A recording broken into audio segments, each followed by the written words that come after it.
This is a reading of a cycle of lectures by Rudolf Steiner entitled Egyptian Myths and Mysteries, Lecture 6, given on September 8th, 1908.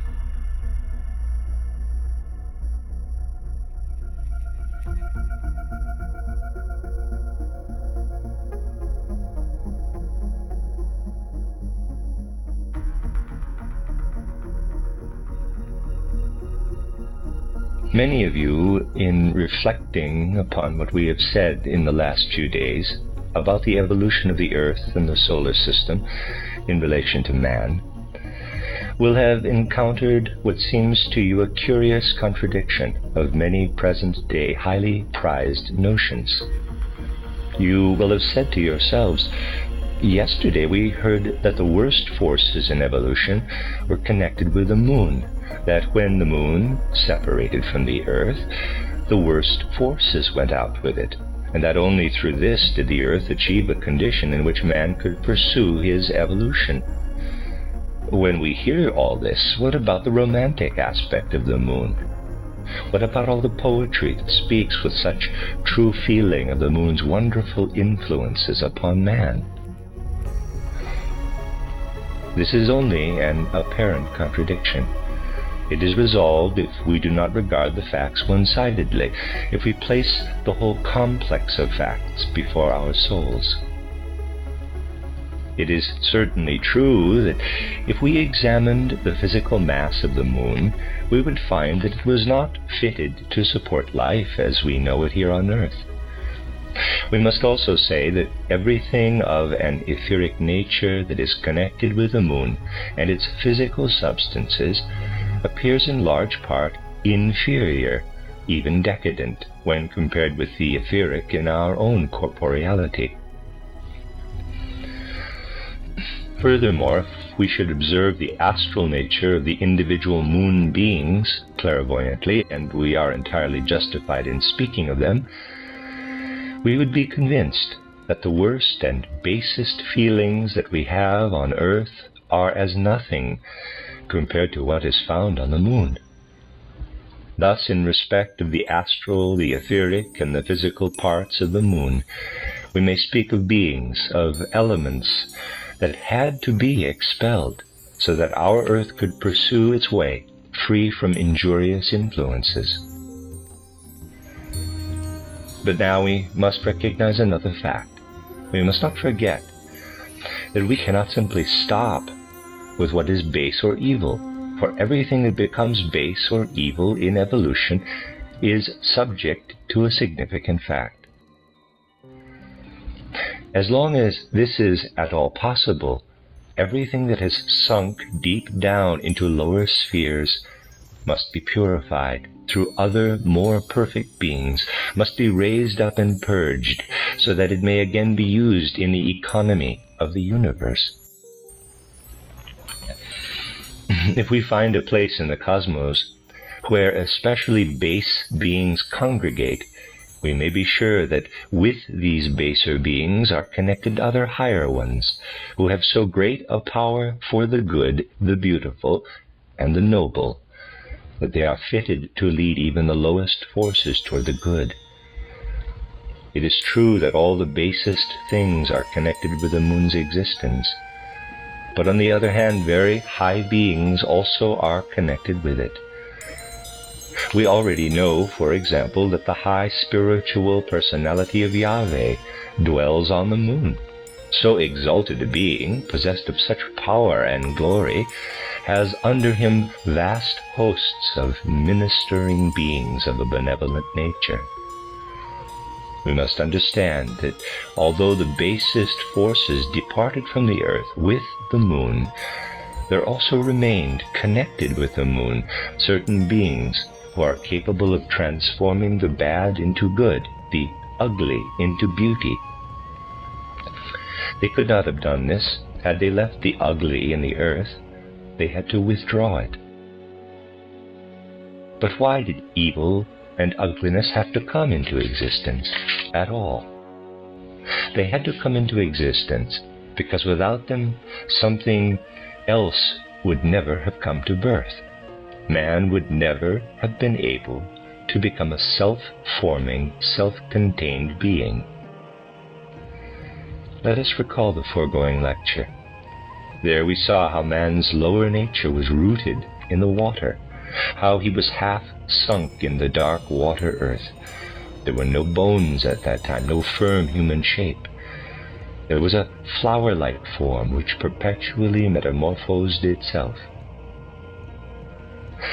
Man would have remained like this if the forces had not developed further under the influence of the moon. Had the earth remained exposed to the sun alone, the mobility of the human form would have been enhanced to the highest degree. The earth would have attained a tempo impossible for man, and man would never have been able to develop his present form.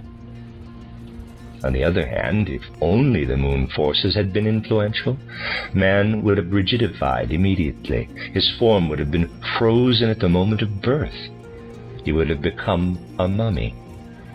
Today man evolves between these two extremes, between unlimited mobility and complete rigidity. Because the forming forces are in the moon, the physical moon has become slag. Only the exalted and powerful beings who are connected with the moon can extend their influence into these forms. Thus, two types of forces influence the earth: the sun forces and the moon forces, the one stimulating, the other mummifying. Let us imagine that a giant steals the sun away. In that moment we would all become stiff like mummies, so stiff that we would never again be able to lose this form. But if the giant took the moon away, all the beautiful measured movements that we have today would become convulsive. We would become inwardly entirely mobile. We would see our hands prolong themselves to the gigantic and then shrink up again. The power of metamorphosis would be vastly intensified. Now, however, man is inserted between these two forces.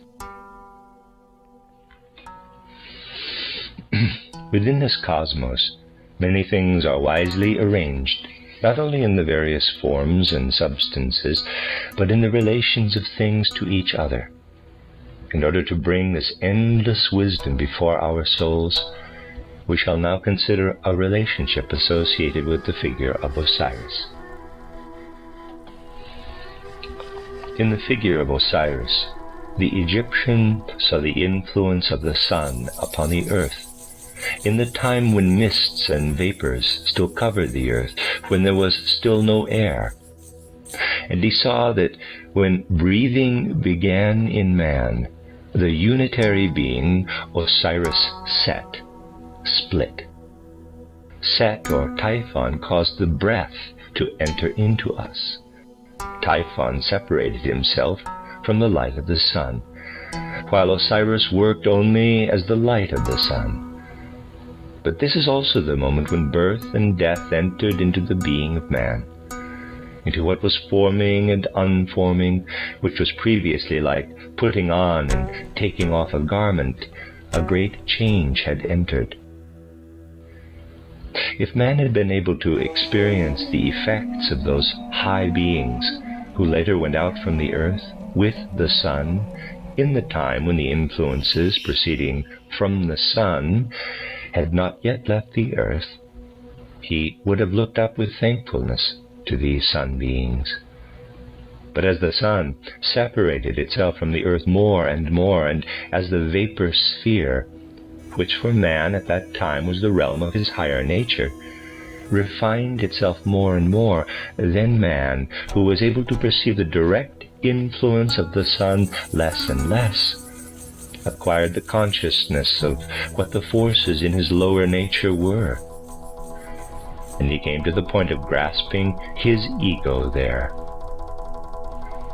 When he dived down into his lower nature, he became conscious of himself for the first time.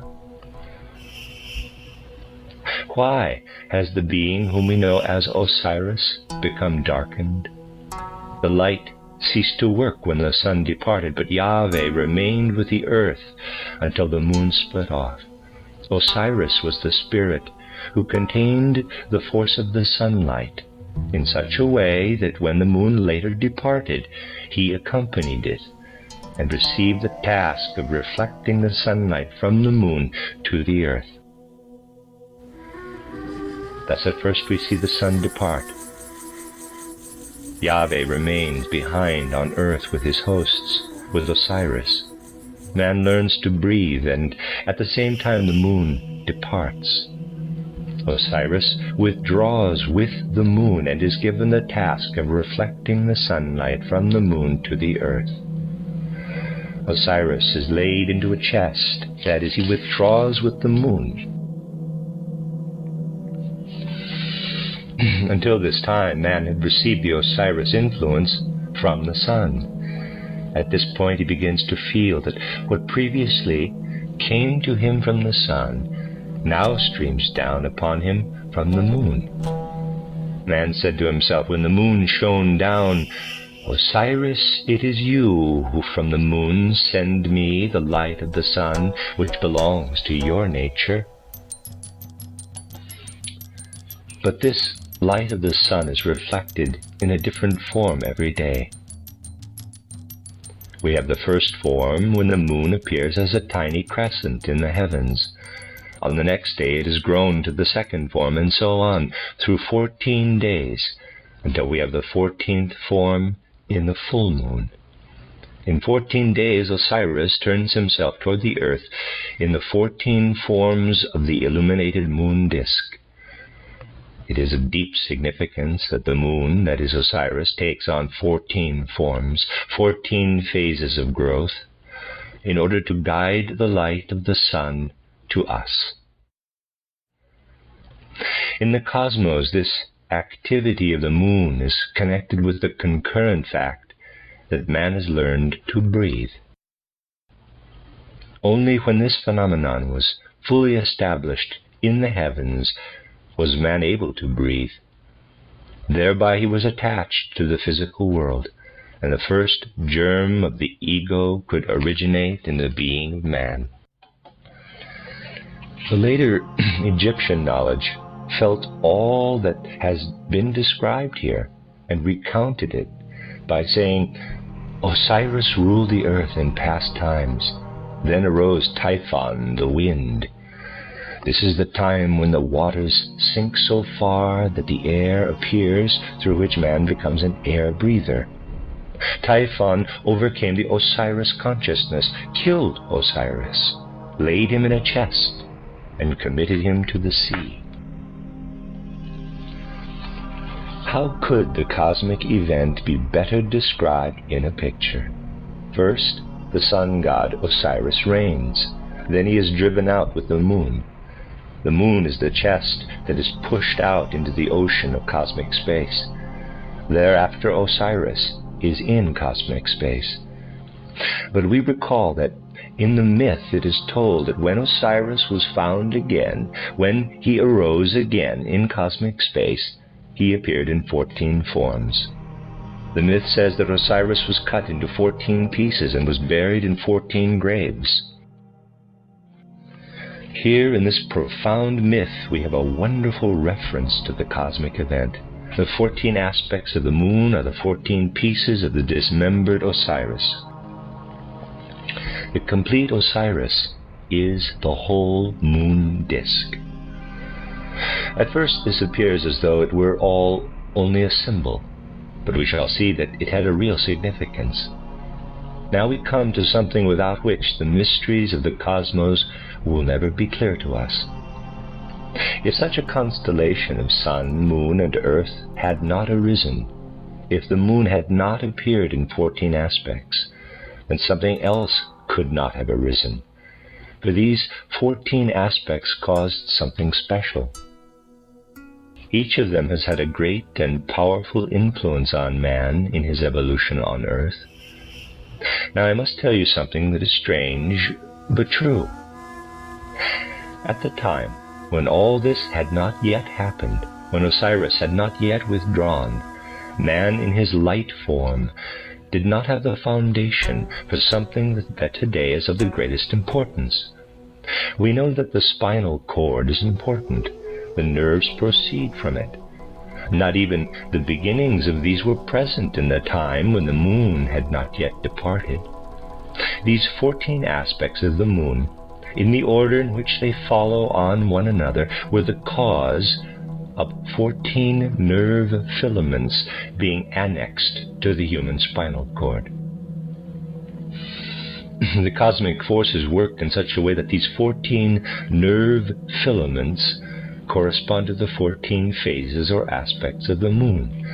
This is the result of the Osiris influence. But something else also corresponds to the moon evolution.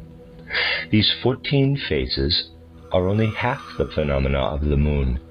The moon has 14 phases from new moon to full moon, and 14 phases from full moon to new moon. During the 14 days leading to the new moon, there is no Osiris influence. Then the sun shines upon the moon in such a way that the latter gradually turns its unilluminated surface to the earth as the new moon. These 14 phases from full moon to new also have their result. And for the Egyptian consciousness, this result was achieved through Isis. These 14 phases are ruled by Isis. Through the Isis influence, 14 other nerve filaments proceed from the spinal cord. This makes a total of 28 nerve filaments corresponding to the different phases of the moon.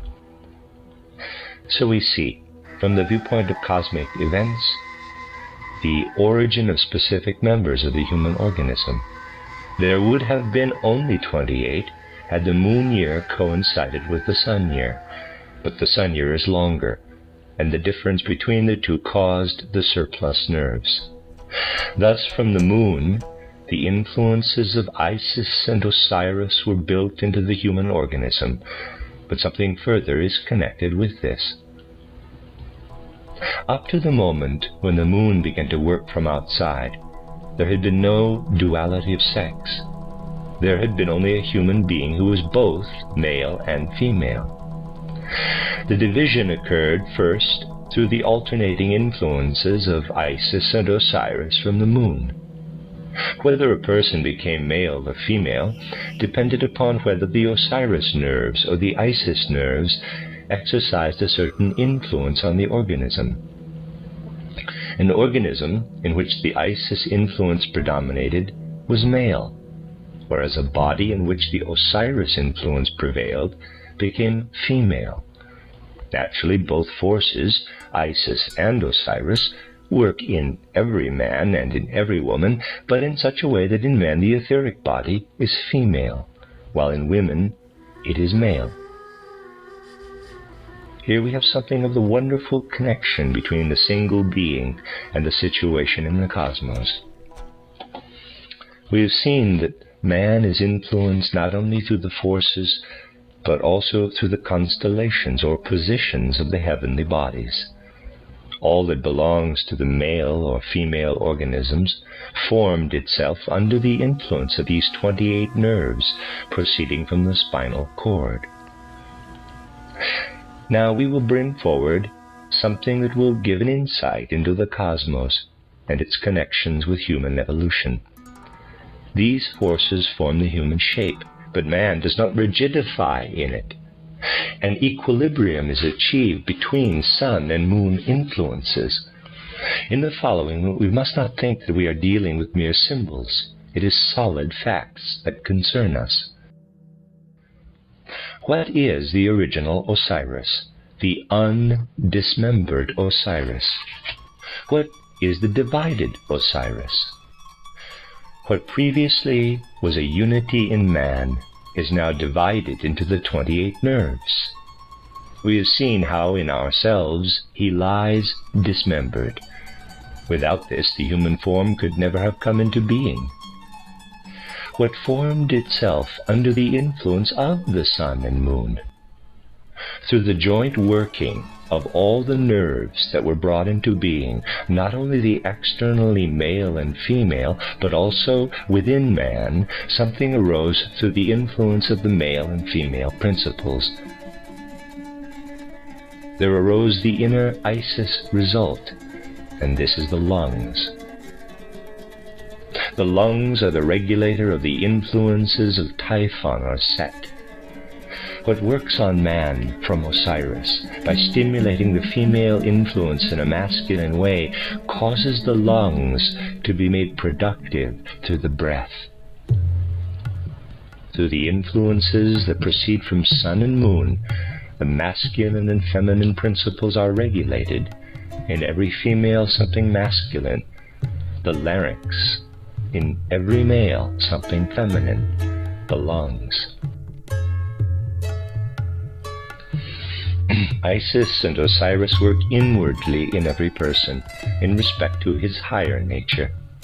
Thus every person is double-sexed, having both lungs and larynx. Every person, whether man or woman, has the same number of nerves. After Isis and Osiris had thus torn themselves out of the lower nature, they bore the sun, the creator of the future Earthman. Together they produced Horus. Isis and Osiris begot the child, which was sheltered and nurtured by Isis. The human heart, sheltered and nurtured by the long wings of Mother Isis. Here in this Egyptian image, we have something that shows us that in these ancient mystery schools, what had become the higher nature of man was looked upon as male-female, which is what the Indian recognized as Brahma. The Indian pupil was shown in the original man what later appears as that loftier form. Horus, the child, was shown to him, and he was told that all this had arisen through the primeval sound, through the Va, the primeval sound that differentiates itself into many sounds. What the Indian pupil experienced has been preserved for us in a remarkable verse in the Rig Veda. In this is a passage that says, "And there come over man the 7 from below, the 8 from above, the 9 from behind, the 10 from out the foundations of the rocky vault, and the 10 from within, while the mother cares for the suckling child." This is a remarkable passage. Let us imagine Isis, whom I described as the lungs, and Osiris, whom I described as the breathing apparatus. And let us think how the voice works into this, differentiating itself into throat sounds, lung sounds, as in the letters of the alphabet. These letters come from different sides. 7 come from below, out of the throat, and so on. The singular working of everything connected with our air apparatus is shown here.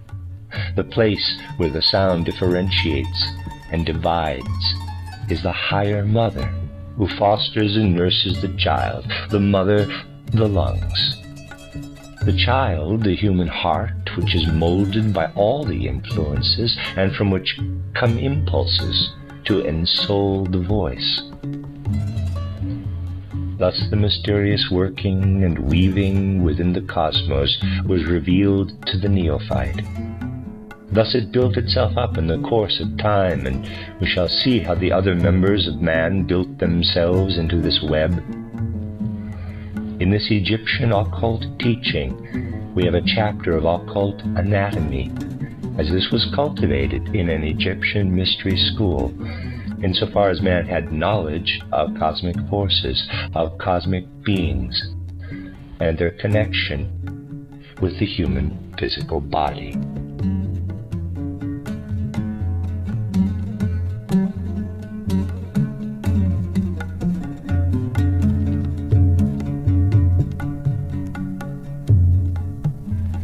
The end of Lecture 6.